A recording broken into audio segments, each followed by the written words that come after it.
I guess we can go ahead and get started. It is my great pleasure and privilege to introduce Alex Dittmann. Alex is currently an Einstein Fellow at the Institute for Advanced Study. Previously to this, he obtained his PhD at the University of Maryland with Miller. That's right. Alex is going to tell us a little bit today about sort of binary disks, but he has a broad range of interests. It's in the email. It's neutron star equation state and planet disk interactions, boundary layers, and various numerical methods. So a lot of stuff to talk to Alex about. He'll be here until the end of the day on Tuesday, and then a little bit on Friday as well. So there's still plenty of time to sign up with Alex. Without further ado, go for it. Well, thank you very much for that lovely introduction. Thank you very much for having me here. It's great to finally get to visit CITA, to see many of you again, and to see others of you for the first time. So I thought I'd take this opportunity today to speak about some of my work on circumbinary disks. These, just a binary with an accretion disk around it. This shows up all over the place in astrophysics, from stellar systems to galaxy mergers. So I hope there will be a little something for just about everyone. And so I'd like to start off with here, not just because this is an absolutely beautiful image, but because in addition to all of these stars, this gas, this dust, when galaxies like these merge, they bring with them in their centers supermassive black holes. And so after galaxies merge, these black holes will form binaries of their own. Those will shrink initially due to dynamical friction or scattering stars that wander too close to the binary nucleus. But eventually those processes become inefficient, and instead the evolution of the binary will be driven by interaction with gas that should abound in such these galaxies after mergers, and eventually gravitational wave. But in addition to that, well, not quite all, but many of the stars in galaxies like these are actually in binaries. And so this is just an example, not actually from M51, but a lovely example of there's a binary star system with an accretion disk around it, and actually the accretion disk here was massive enough that it started collapsing under its own weight and started to form a triple system. Actually, so just in the field, actually a huge fraction of stars, especially at higher masses, are in binaries or even triples or quadruples. So if you look at a sort of stars of roughly stellar, only one solar mass, maybe every other one will have a binary companion. But if you look at stars of 10, 30 solar masses, they will on average be in a triple system, some in doubles, some in quadruples, all over the place. Looking at star formations, this is an example from a radiation hydrodynamics simulation of the collapse of a giant molecular cloud. Right, so as this gas cools, condenses, and collapses, these clumps can fragment into different individual stars. Zooming in on this one example, we have a binary star here with an accretion disk around it, and some other stars that may become bound later on to it. So this is pretty generic in star formation. At least at birth, many stellar binaries should be shaped by their dynamical interaction with this leftover gas from their formations. And so people draw on this to try and interpret various observations that I'll talk about later. Zooming out a bit, this seems like a particularly exciting time to think about supermassive black hole binaries, both because in recent years, different sort of pulsar timing collaborations, my favorite is nanograph, of course, but they started constraining and measuring actually the stochastic gravitational wave background. So in addition to actually identifying the Helms and Downs curve, they've started to put limits on gravitational wave anisotropy in this background, and also putting limits on individual sources that might be poking their heads up above the noise of that stochastic spectrum.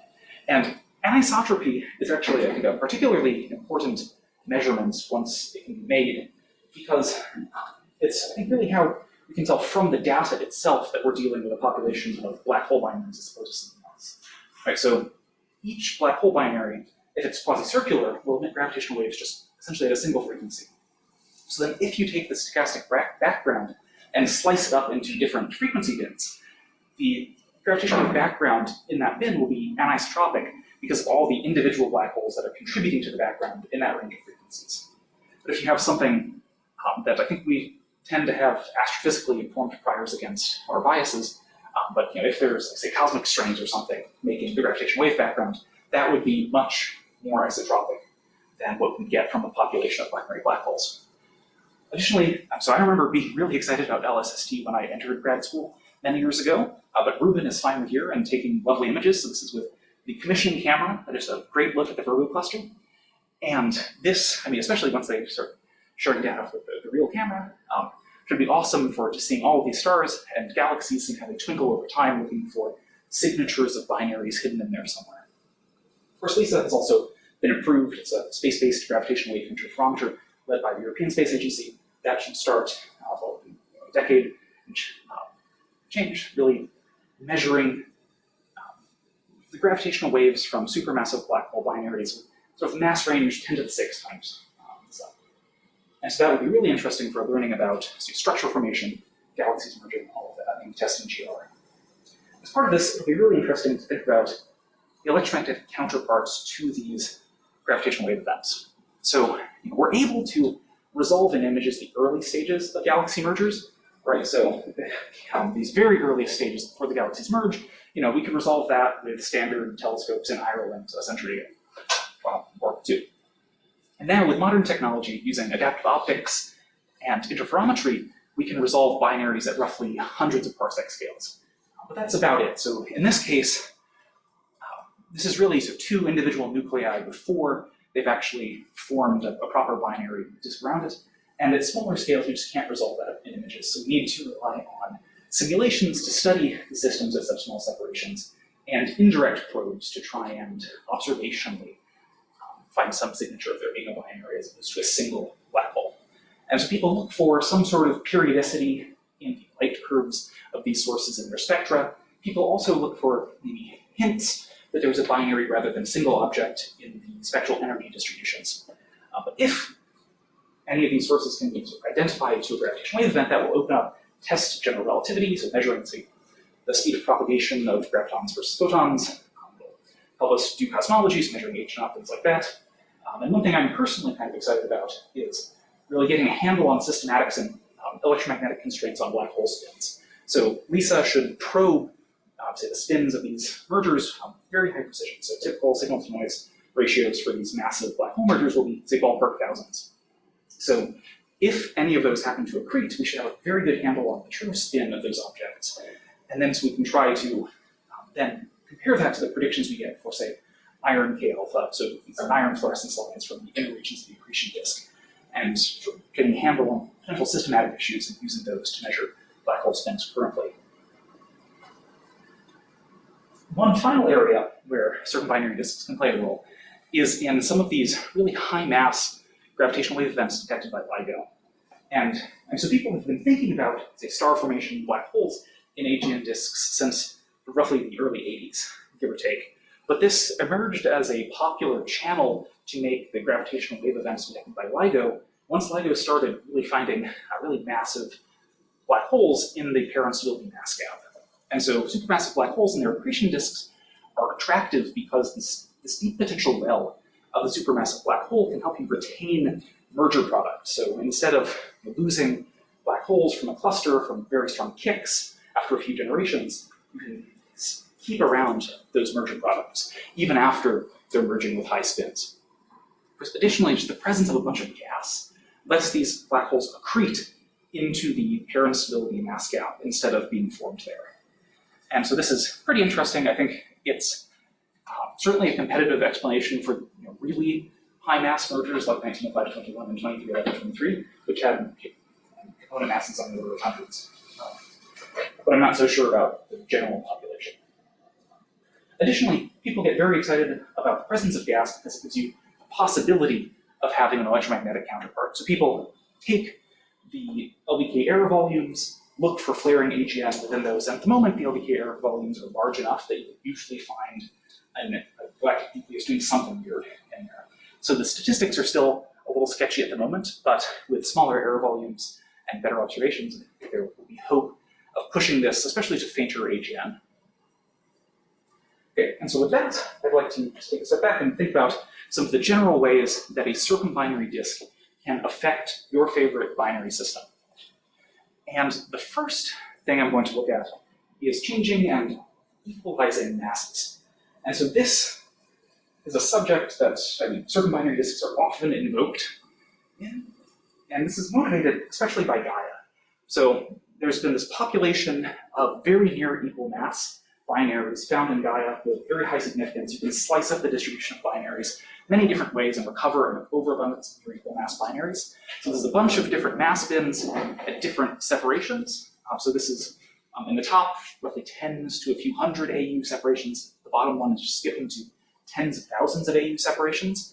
And across the board, there is a statistical overabundance of binaries with mass ratio almost unity. And it turns out there are actually hints of this in Arcos, but just the increased sample size and better data from Gaia has made this really solid, even when sliced all these different ways. An associated kind of provocative observation is that these wide twin binaries tend to be pretty eccentric. So this is just a comparison of basically the power law exponent for the eccentricity distribution of these binaries for sort of non-twin binaries, or all binaries, including twins, in black versus these twin binaries in red. And it seems like there's something up with the eccentricities as well. And so especially for equalizing the masses, people often invoke circumbinary disks as a way to do this. Since we saw when stars form, they often have disks of gas. And so to see how this works qualitatively, let's just see how binaries accrete. So over on the far left here, we have an equal mass binary. In this case, the symmetry of the system dictates that each member of the binary accretes the same. So there is a little bit of symmetry breaking from just the accretion disk itself, but I could relabel these black holes any way I want, and in a time average sense, they'll accrete the exact same amount. Okay, so that's all well and good. But if we break some of the symmetry and introduce unequal masses to the system, so here in this 10-to-1 case, the secondary black hole is further from the center of mass of the system, and it's going to primarily interact with this thin accretion disk. So most of the material that accretes onto the binary does so through the secondary. So most of it gets captured through L2. Some of it can pass through L1 onto the primary. A little bit goes directly onto the primary, roughly through L3, but most of it goes through the secondary. But as we keep decreasing the mass ratio, the gravitational interaction between the binary and the disk gets weaker and weaker. Right? In the very extreme mass ratio limit, I just have a single object and a little test mass, and there's no interaction with the disk whatsoever. And so we can also see this cavity that's opened up and the disk gets smaller and smaller. And so eventually, in this 100-to-1 case, while a little bit more matter does accrete onto the secondary, okay, this projector is not the best, but more does get through L3 directly onto the primary, and plenty still passes through L1. So it turns out there's sort of the most accretion onto the secondary tends to happen at around 10-to-1, 5-to-1 mass ratios. But this happens because of this sort of two-dimensional, very thin disk geometry. And so most modern simulations of circumbinary disks find that the secondary accretes more. Actually, if we went back a couple of decades, there was something of a controversy in early circumbinary disk simulations around the turn of the millennium. So a bunch of early smooth particle hydrodynamic simulations, so like Artunvich, Lubo, others, found that the secondary accreted more than the primary. But then some of the first grid-based simulations found that actually the primary accreted more than the secondary. Sometimes the mass ratio would even get more extreme over time. And so this was synthesized by this paper, Young, Baird, and Clark, 2015, that was doing SPH simulations just with different disk thicknesses. So the idea here is that most of these smooth particle hydrodynamic simulations had very little pressure support. They were mostly dynamically cold, or the pressure physically cold, sorry. But most of the early grid-based simulations were of hotter, thicker disks with just more pressure support, stronger pressure gradients, and those affected the flow of gas. So this is sort of focusing on the potential surface through L1 and looking at the mass flux through that surface.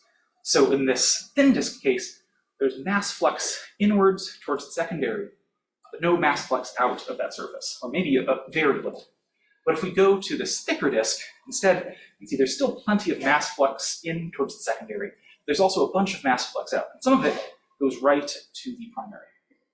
And so it turns out that the role of just these pressure gradients in helping material get through from the secondary to the primary is very important in controlling the mass ratio evolution.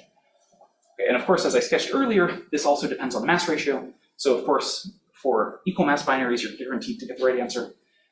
Unfortunately, as you go to unequal masses, also in addition to just depending on disk thermodynamics temperature, it depends on, in these sort of 2D simulations, the eddy viscosity that you assume. So whether you assume alpha viscosity or something else, then the magnitude of your viscosity implementation. So I think this is really an area where it'll be very exciting to look at this sort of thing with MHD simulations, the kind of stuff that Sean's been working on. But at very small mass ratio, you still get most of the accretion lower left along with this. Yes. Yeah, the secondary does still accrete more. And do you expect that to continue to get lower mass ratios? At much lower mass ratios, the scale separation gets weirder, and I'm not sure. It's not yet been seen. Yeah, so at this point, this is still in the sort of just barely superthermal regime, usually. And in that case, maybe it sort of behaves like this, but once the secondary is truly embedded within the accretion disk, I expect things to change. And eventually, I expect you'll go, it'll reduce to the sort of estimates that, like for example, Nick Choksi, Eugene Chang have been estimating using their simulations for, well, actually, really, you get analytical arguments that produce the simulations fantastically, based on, bonding radius versus hill radius versus disk scale height limiting accretion. So I think the physics will change once the secondary is actually embedded, and then the rest will just go to a binary. So this is still fairly high mass ratio, but yeah. And also simulating this gets really strange when, especially if you're thinking about whether gas can physically really accrete, or whether it should build up some sort of hydrostatic atmosphere, or pressure gradients can help prevent accretion. But do I infer from your comments some skepticism of, of course, the planet situation, planet in transitional disk, right? Does the planet act as a barrier for sols and stuff like that? But should we be skeptical about all the simulations, say, with the mass ratio 10 minus 3? It's still a very massive. It seems like even in the gap opening planet cases, plenty of mass can still pass through the gap, right? So it's not quite as extreme as this, but you often do still see a lot of gas go through the gap on horseshoe-like orbits. Now, I'm not sure what that actually corresponds to in terms of solid transport versus gas, but I think, yeah, I've worked on that, but I'm not sure what they can find it. So, but yeah, matter does seem to pass through. Okay, and the more extreme case I wanted to look at was, what if, instead of thinking about disks at all really, what if we go to this binary embedded in an AGN disk case? In this case, it's not even really a circumbinary disk, maybe an accretion flow, and it's quasi-spherical. Most of the accretion onto the system happens vertically. And we actually have mid-plane outflows. You can make out the signs of these arrows. So sort of going in, the top and bottom, this sort of meridional circulation, and outflows along the midplane. And if we look at the flow onto the binary, right, so when the gas is very far away, it doesn't know there's a binary there. It just, all the higher order multiple moments fade away very quickly, and gas just falls towards the center of mass of the system. And then once gas gets pretty close, it becomes sensitive to the fact that there's actually a binary there, not a single object. But most of it is captured by the primary, in this case this one. And some of it does get deflected and captured by the secondary, but most of it goes onto the primary. And in this case, what I'm showing here, so much more accretes onto the primary than the secondary. The mass ratio actually becomes more extreme over time. I should say specifically this is focusing on a retrograde binary in an AGM disk. If we look at a prograde one instead, which I don't have a nice plot for, in that case, matter enough passes through L1 that even though the primary still accretes more, the mass ratio does go towards unity. But in the very, very thick disk limit, you get something totally different. And, yeah, Q dot may even be negative. I should mention, just in general, the rate of change of the mass ratio is relatively small. So this is the mass ratio change in units of sort of a mass evolving time scale.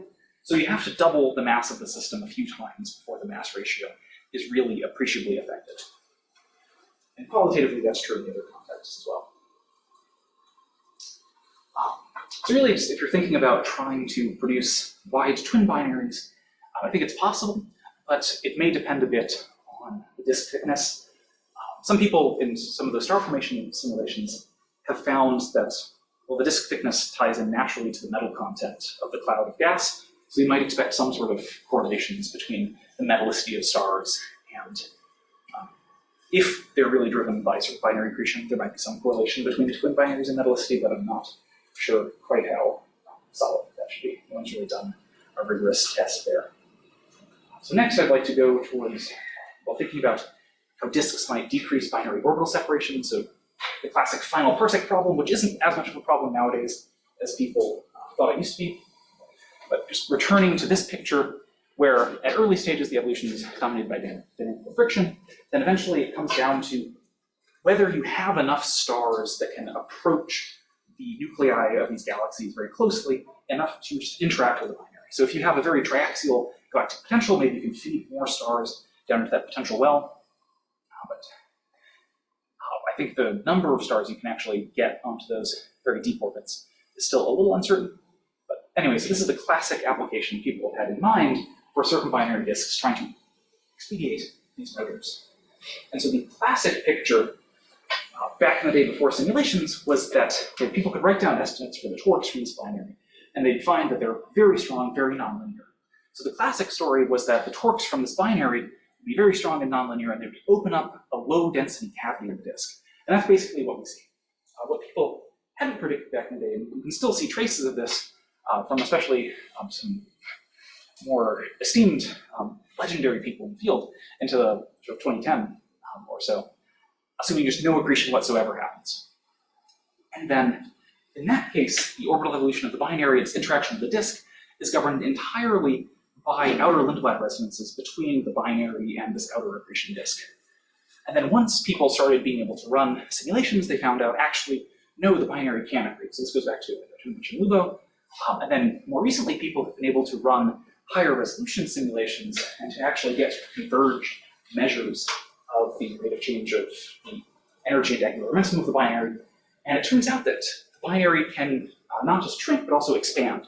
And so in some cases, people found that binaries might stall rather than accelerate because of interaction with gas accretion disks. And this was kind of a puzzle. For a while, there was disagreement over your sinks made your binary expand, yours made them shrink. Maybe you didn't have enough resolution, they argued back and forth. It turns out that physically, what it comes down to is actually the capture of material onto the binary versus material getting flung away through the cavity. So every time the binary approaches the pericenter of that eccentric disk, it strips off some material. Now, the material in the inner edge of the disk has a lot more specific angular momentum than the binary does. So if that material accretes onto the binary, it's going to add to its angular momentum overall. But a lot of this material also interacts very strongly with the binary, but gets flung away into the outer edge of the disk. And so this will carry off a lot of energy and angular momentum from the binary. And so whether or not the binary ends up inspiraling or outspiraling comes down to how much material gets captured. And here I'm just essentially looking at that as a function of the disk thickness parameterized in this Mach number. This is just the ratio of the Keplerian azimuthal velocity of the disk compared to the sound speed in the disk. And so if you have a higher sound speed, that's more pressure support, this will be thicker and puffier. And so if this Mach number is high, that means the disk has very little pressure support and it's very thin. And also looking at the disk viscosity and just seeing if that affects things. And unfortunately it does. So this is another area where if you can do MHD simulations of very thin disks, it would be good to see how this, or if this same picture holds or if some other physics becomes important. And so this is just looking at essentially the rate of change of the semi-major axis compared to the rate of change of the mass, where greenish blue, or it's kind of pale gray maybe, is rapid in spirals, and then this sort of beigeish orange is an out spiral. So when you go to thin disks, like the kind we expect for most active galactic nuclei, then the binary should in spiral pretty rapidly. And so this was extended recently by Christidi to even higher Mach numbers, even thinner disks. And so here, there's plotting essentially the torque exchange between the binary and the disk grows seemingly exponentially with Mach number.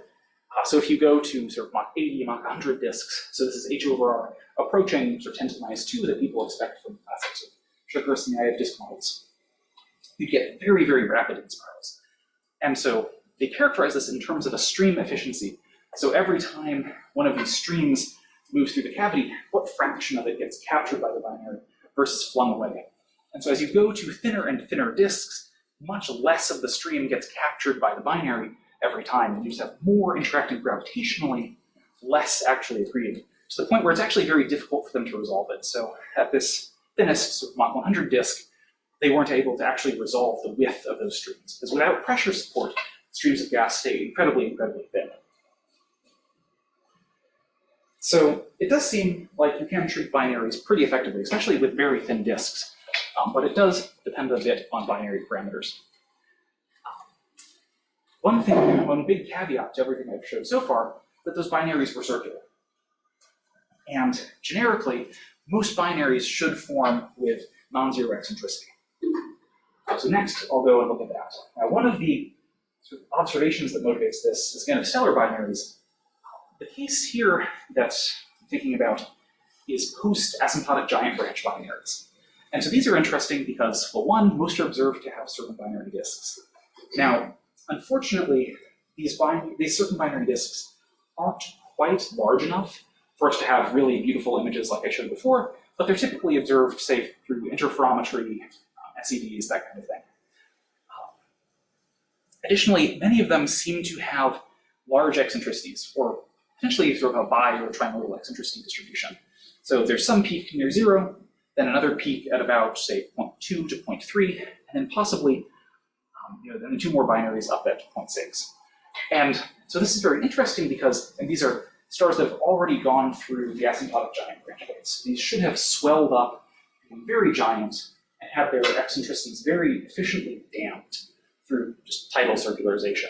And so it's very peculiar that they have such high eccentricities. But they're also observed to have circumbinary disks. And early estimates, so this dashed line, if you can make it out, is an early estimate based on just considering these outer Lindblad resonances. These just pump eccentricities up to order unity sort of inexorably. That qualitatively gets you non-zero eccentricities, but has difficulty explaining why these stop here instead of higher.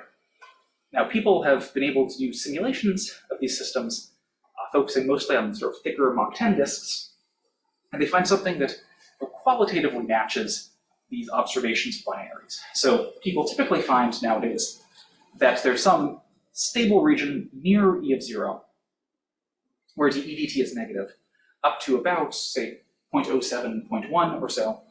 Then there's some region between E of, say, 0.7, E of 0.4 or so, where DE/DT is positive. And then above that, you have some region where DE/DT is negative. And so this means that if you have some very high eccentricity binary, its eccentricity gets decreased to about 0.4, give or take. If you have a lower eccentricity, but not too low, it'll get increased.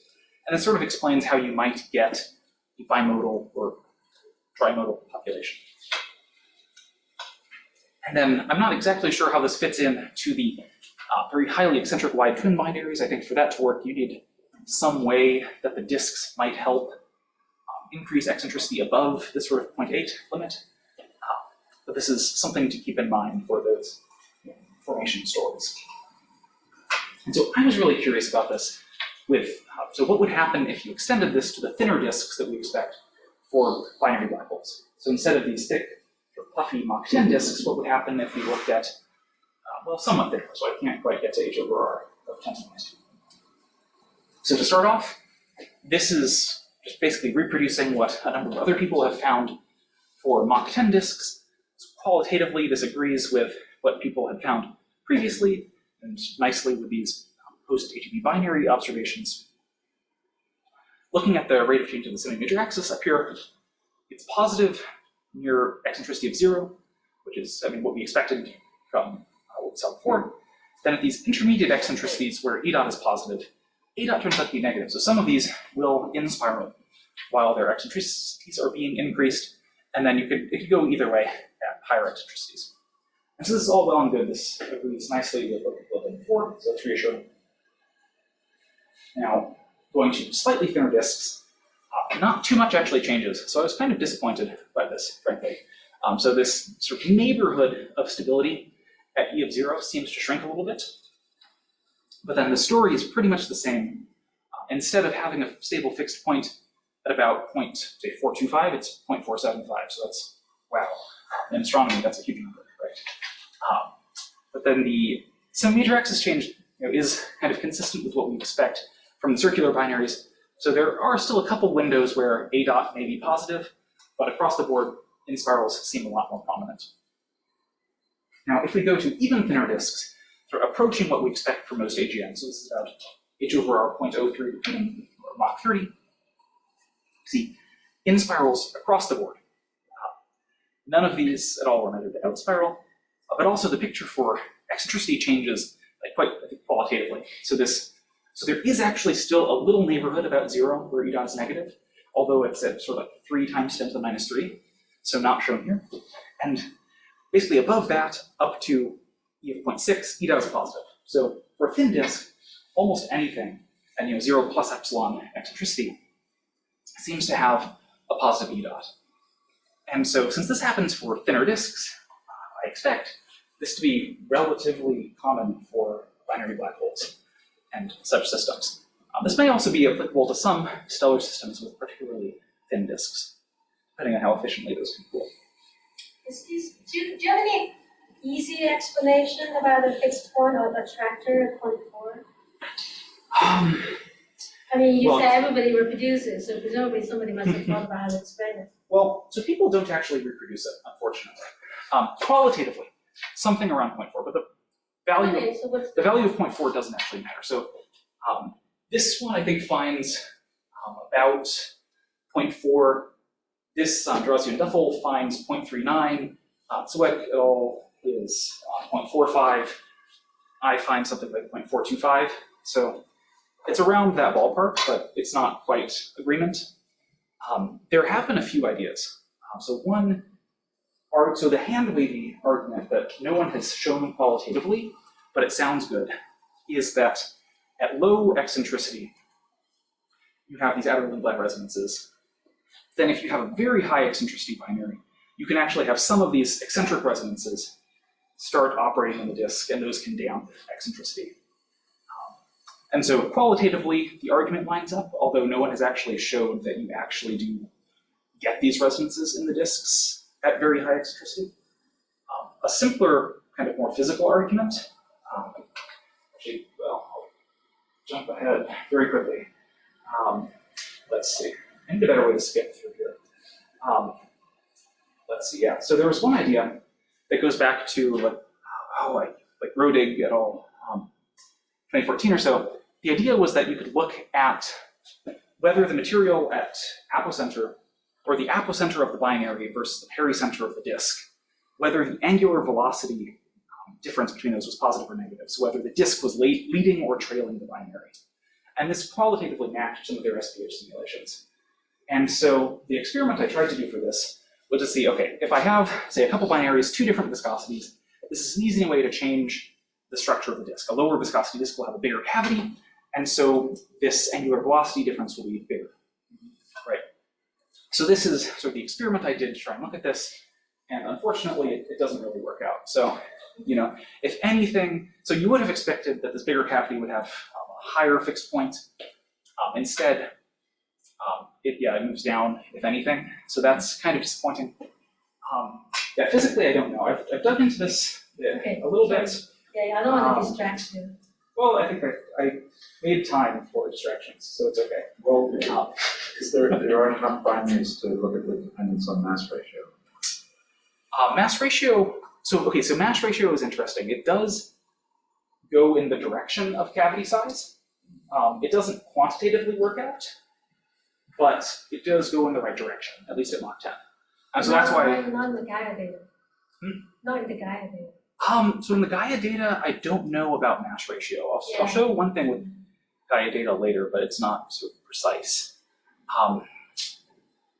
So what I have found, so the sign change, I'm not sure. The general shape of this trend actually comes nicely from just the definition of angular momentum. So if you calculate what d, E dot over m dot should be from the definition of angular momentum, you get something with this functional form, something that goes like, like E over, or 1 minus E squared over E, something like that. So you get something that jumps up sharply and then goes like this. And but why it changes sign as opposed to the size of this envelope, I'm not sure. I can say, just looking at where in the domain the contribution to eccentricity comes from, it's basically the inner edge of the cavity and the streams. Now, what about that makes E dot positive or negative? I can't say convincingly, other than that's where matter happens to be lagging the binary here and leading it here. But I have nothing really predictive other than there seems to be this trend with going to thinner and thinner disks that E dot seems to shift higher. I mean, so I think it has to do with shifting to higher eccentricities with essentially the width of the streams. So if you're thinking, so the torque, so it turns out that the rate of energy exchange doesn't depend too strongly on the thermodynamics of the disk, but the angular momentum exchange rate does. And so it's really torques that are driving this rather than energy exchange. And of course, eccentricity evolution comes from a linear combination of those. So I think it has something to do with how pressure gradients affect the width of the stream and how that affects angular momentum transport versus energy. So something like a F dot V versus R cross F kind of thing. So one maybe be more sensitive to the width. I'll stop anyway. That's. But unfortunately, I don't have anything predictive about that other than thin higher E. And so I've tested a few. I skipped through it earlier. I won't bother going back again. But a couple of simulations at going to Mach 35, for example, and going to Mach. So here it kind of jumps around almost non-monotonically with these three. But if you more finely sample in disk thickness, it does seem to be monotonic above Mach 20 or so. So I think it's related. It seems mostly in the streams and inner cavity, and it seems to be related to torque, not power. So I think it has to do with the stream widths, but that's about the most I can say so far. Definitely open to other thoughts. I want to check if the resonance argument holds water, although there's enough precession that resonances become very non-trivial. Now jumping from theory to just, here I've done a little exercise kind of for fun where I've taken these rates of changing the sim major axis and eccentricity from the simulations. I have assumed an accretion rate of Eddington, and then I'm combining that with just sim major axis and eccentricity evolution 2.5 p.m. order, and putting these together and seeing what happens, picking some initial conditions here for what we expect to be contributing in the PTA band. And we see that the binaries pretty much sit at this fixed point until gravitational wave emission becomes quite strong, and then eventually they circularize. Now, they should stay pretty eccentric through most of the PTA band if they're actively accreting, I should say. In reality, probably some subdominant part of the population will actually be eccentric in PTAs, although I'm not sure how much. There's some correlations on, you expect the PTA to be dominated by the most massive galaxies, which are more likely to be red and dead, so-called, but some still have their strong AGM. So it's still up in the air what fraction are actively accreting in the PTA contributing population. But if you have these eccentric binaries, the main effect comes from taking what was a quasi-circular binary, making it eccentric. So instead of just emitting these gravitational waves at a single frequency, that gravitational wave power will be emitted over a number of harmonics. So if we look at a spectrum from a population of these sources, some of the low frequency power will be depleted, moved to higher frequencies. The net effect is that the high frequency power law is basically the same, and you have some excess power at intermediate frequencies. And so this is looking at populations with different characteristic eccentricities. These 0.99 and 0.9 are basically ruled out by just the current measurements of the spectrum. But in principle, 5 years to a decade or so, PTAs will start probing whether or not there's turnover in this distribution. The other thing is that if you have a population of eccentric sources, the gravitational wave anisotropy from those will be different than circular ones because each individual binary will contribute to a bunch of different wavelength bins rather than just a single one. Just rescaling the problem a bit towards LISA, the main difference here is because I've rescaled the lengths to the gravitational radius of these systems. These circularize sooner, essentially. It seems like they should still enter the LISA band eccentric, but then circularize about halfway through the band. Now these supermassive black hole binaries in LISA should have signal to noise, say, order 1,000 ballpark. So we should be able to pretty precisely measure their eccentricity throughout the band, possibly seeing it evolve. okay, this is very optimistic of me, but I think just qualitatively, we might be able to say, these binaries have eccentricity big versus eccentricity small, and that might tell us something very qualitative about whether AGN disks are very thick, maybe magnetically supported, or a bit thinner and gas pressure supported, something like that. And presumably, this change in eccentricity from, say, 0.7-ish to near zero should correspond to some sort of change in the electromagnetic properties of these sources. Now, coming back to stellar binaries for one moment, one observation that I've neglected to mention so far is looking at this eccentricity distribution for wide binaries versus close binaries. So these wider binaries with semi-major axes on the order of 1,000 to 10,000 AU seem to have sort of a super thermal eccentricity distribution. They have an excess at very high eccentricities. But if you look at sort of smaller separation binaries, especially this sort of 100 to 200 AU chunk, they seem to have actually subthermal eccentricities. So as if you took some of these high eccentricity binaries, shrunk them, and this seems qualitatively consistent with having something like a circumbinary disk that both shrinks binaries and damps very high eccentricities down towards some attractor, wherever that attractor may be. I'll just mention there's some other arguments for what might create some of these superthermal eccentricity distributions in binaries related to just turbulence in interstellar medium. Now, this sort of high eccentricity formation theory makes some predictions, like if you slice these distributions by age, they should eventually be circularized by other processes over time. But I'm not aware of anyone actually checking that yet. So that'd be something interesting in the future. I guess I could take questions on that or just move on, either way. It's interesting because it seems like it doesn't like really high or really low eccentricities, so it'll drive you right to the range where computers will fail you every time. I mean, some of them do have support in zero, so that's okay.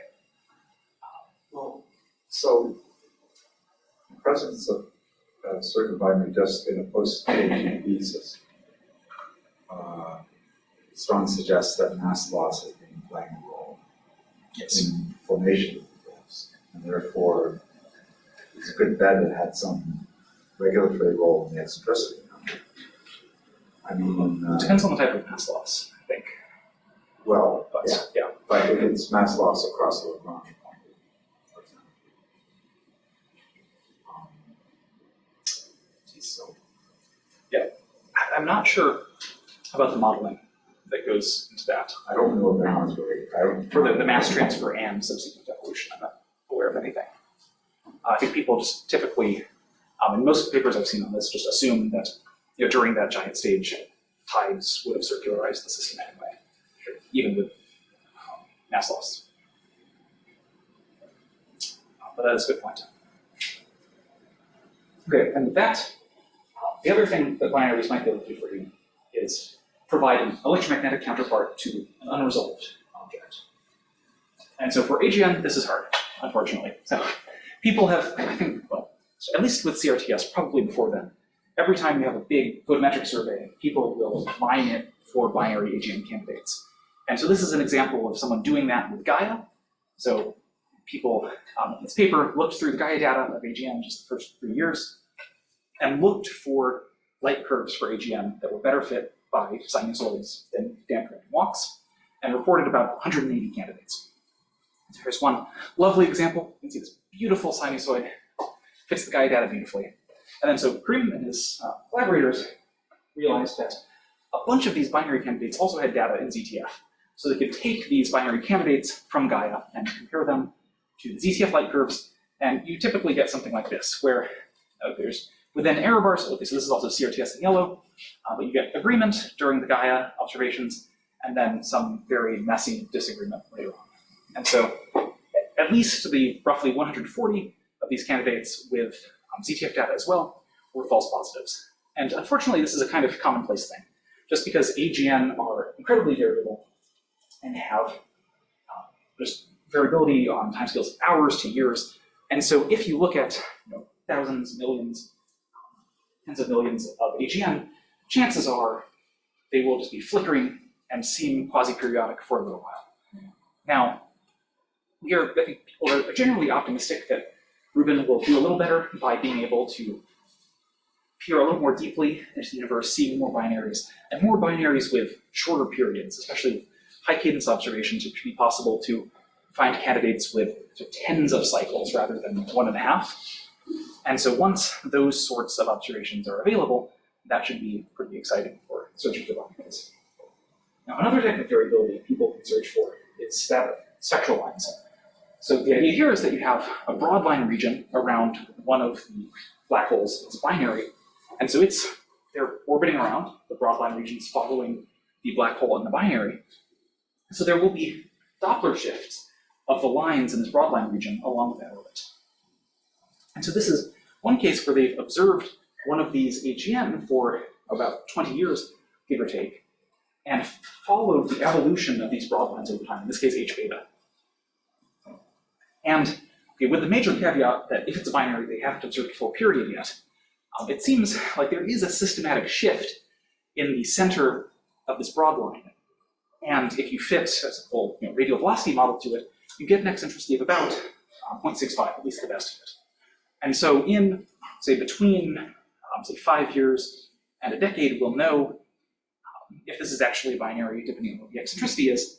But this and other sources like it, I think, will be very exciting to watch. I'll just mention one of the observational challenges here that I think caused, these authors a lot of trouble, and so they worked very hard to circumvent this, or to accommodate this, is that the shapes, over decades, the shapes of these lines can change as well. So you need to account for that in your model. And so that contributes to some of this uncertainty in what the actual period is. Now, so they were using H beta for this.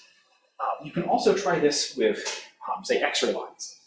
So there's a recent paper out of Georgia Tech looking at just what the X-ray spectrum from an AGN would look like if it's in a binary, if it's being relativistically boosted here and there. I think one of the key things to look for there is the blue edge of the RNK alpha line, just because that's relatively robust against other modeling systematics. It's really easy to redshift those lines, harder to blue shift them. So looking for trends in that could also be an avenue in the future. Now, in terms of what we can learn from simulations, here's just an example of a near circular system that I showed you earlier. Looking at this, in this case, it's an equal mass one, so there are really just two periodicities, that of the binary itself and that of the orbit of this cavity. Right, so because the surface density distribution here is not axisymmetric, the accretion rate will depend not just on the binary's period, but whether it's accreting this higher density or lower density gas. And so depending on, say, the properties of the disk, the properties of the binary, one of these periodicities can dominate. Maybe it's the beat frequency between them. So here is an example from a Mach 10 simulation where you see very clearly both of them playing a role. And then if we go to thinner disks, it seems like this longer period envelope ends up being the dominant. I should say these are just measuring the accretion rate onto these objects. Depending on the separation of the binary, this may or may not actually track with the luminosity variable. Now, if we go to higher eccentricity, though, things change somewhat considerably. So just qualitatively, we can see that one of these is much higher density than the other. So even though it's an equal mass binary system, you can break the symmetry because the binary has some eccentricity vector. This eccentric cavity also has some eccentricity vector.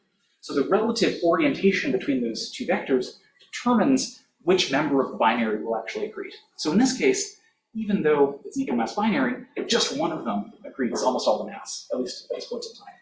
Now, because this binary has a non-Keplerian potential, the disk will precess on timescales of roughly hundreds of orbits. So in a time-averaged sense, the two components will accrete about the same, but instantaneously one will accrete much more than the other. And we can see that in these time series here.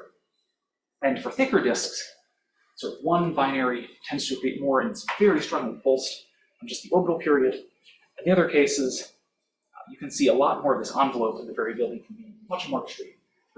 One takeaway, if indeed AGN disks are quite thin and drive binaries to high eccentricities, although these are quasi-periodic, they're definitely not sinusoidal. And of course, another key thing is that in these systems you might have Doppler boosts contributing some modulation to light here as well. And of course, for eccentric binaries, that would also be non-sinusoidal. And so with that, I'd be happy. Oh, yeah. There's this question on Zoom about is there a good amount of tidal interaction in these binaries? Stellar binaries, possibly, depending on their separations and eccentricities. Black hole binaries, no, but that would be very exciting from a very theoretical physics point of view. But yeah, with that, I'll just leave up some things certain binary disks can do for you, and I'd be happy to take some more questions. Thank you.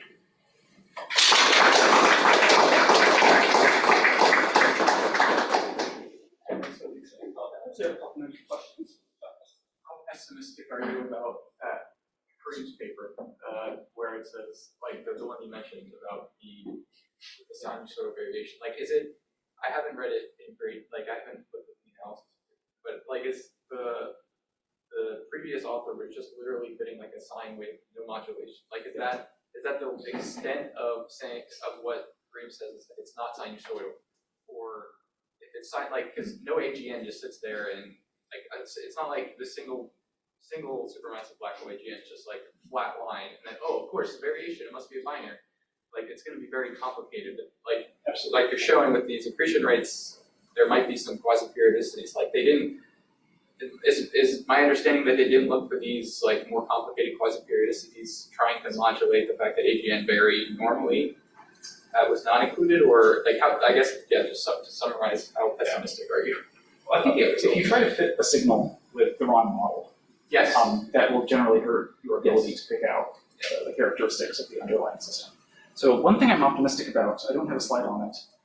There's a tool that's put together like Dan D'Orazio, Christini, and others, where they're taking time series data like this in the Fourier domain, sort of convolving that with Doppler boosts, things like that, having some estimate of the SED of those.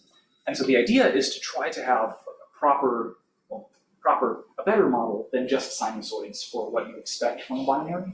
And so you maybe take a model that has this as an underlying distribution, have some fluctuations, because this is a viscous hydrodynamic simulation. Yeah. In reality, the short time scales will be definitely dominated by turbulence. I mean, I sort of qualitatively trust this pretty well for long time scale averages, but I certainly think there will be a lot of other stochastic fluctuations on top of this.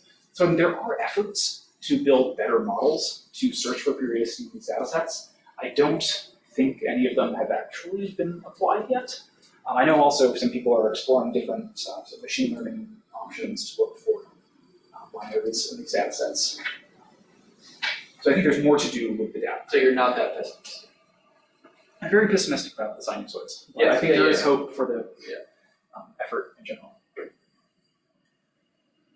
Any other questions?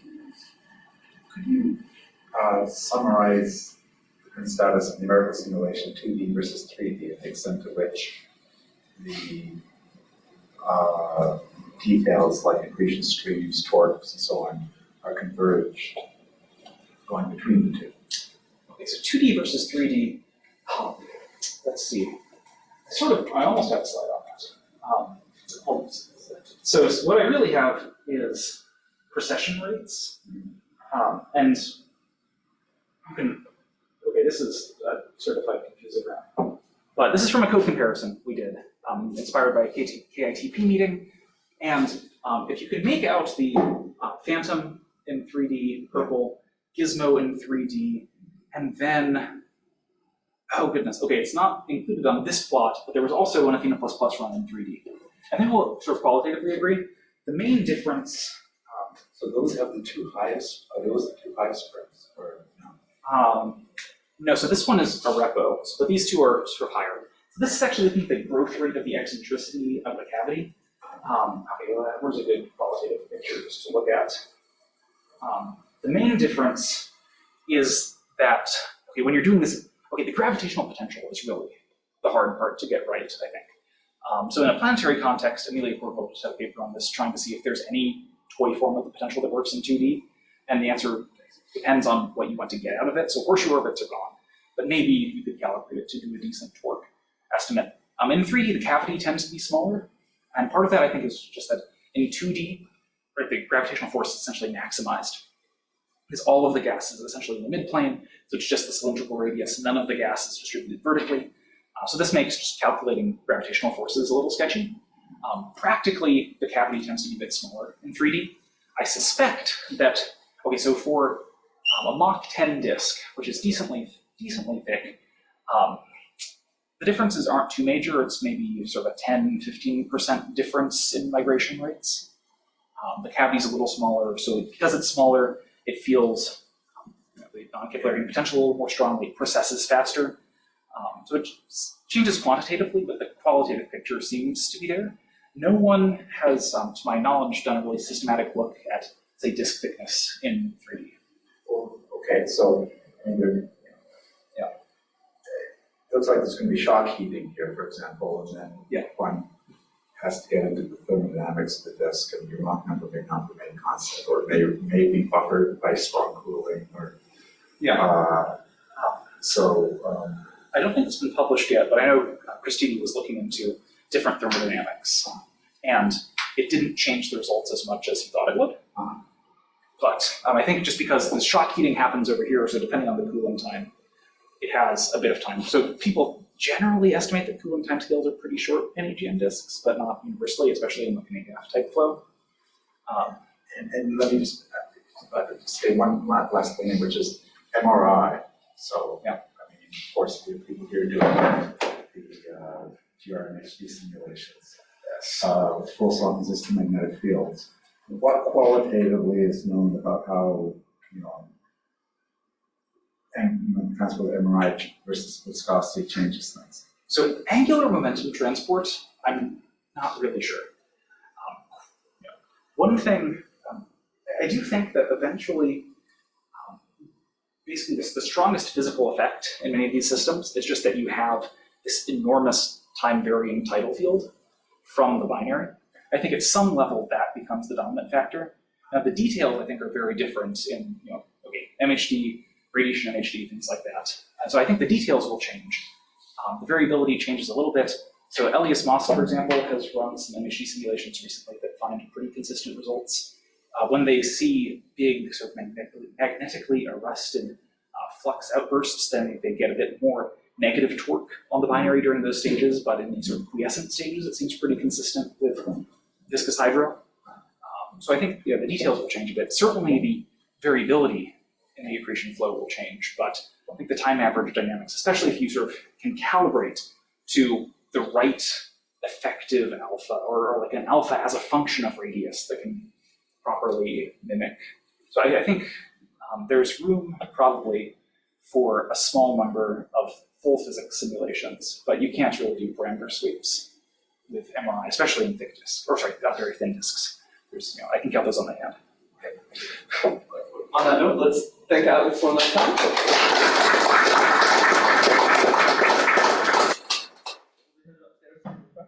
Reminder again, please have me Alex for the questions. Should we announce that we're going to dinner? Oh, yeah, we have a couple more slots for dinner as well. I wasn't formally on the sign-up sheet, but I think we have 2 more, so just let me know. Or maybe I'll add it to the sign-up sheet.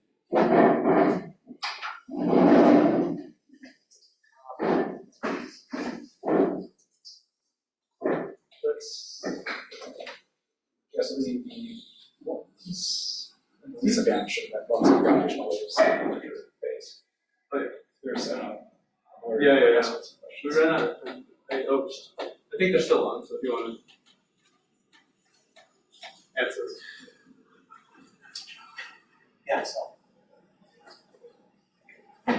Sweet.